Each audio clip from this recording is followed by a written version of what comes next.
right, so we're working on shoulder exercises as you progress through your workouts, as far as you've gotten your shoulders strong enough to hold you, or you're working on holding you. These are some great ways to make that happen. So let's first get into something called the beast position. And this is from something that I've been certified in called animal flow. So I definitely talk about how they've helped me with this. But you're gonna be in this position where your knees are off the ground, you're bracing your shoulders, thinking about your posture, and now you're holding yourself through your shoulders and all your other joints. To make this even more challenging, you can work on bringing the leg up without changing your body, bringing one arm up so the shoulder has to work harder from one to the other.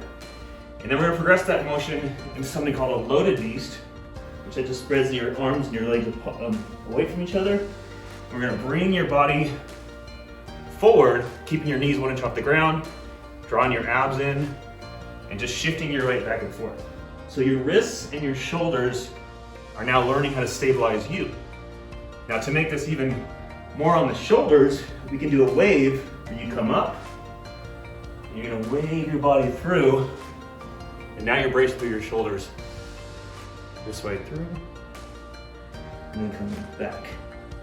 And there's a lot more that you can do in that position, but moving on to some other positions, there's something called a crab.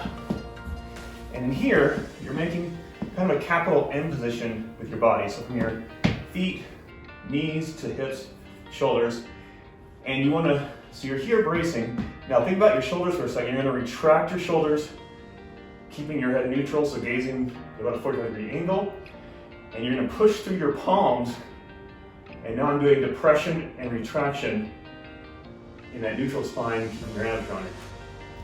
Now to make this more advanced, make your shoulders floating more, you can try raising your hands up off the ground, and of course your feet off the ground, to put more pressure on those shoulders. Now transitioning from crab to beast is another great way to make those shoulders work harder for that that closed chain concept, where you have to bring your body wrapping around, and now those shoulders have to hold on all by themselves from one to the other as you're going through. And as you're practicing that, you can work on going halfway. So in other words, if I'm in that crab position, I can come through, tap the ground, and come back to where I was. And this is great for the core as well.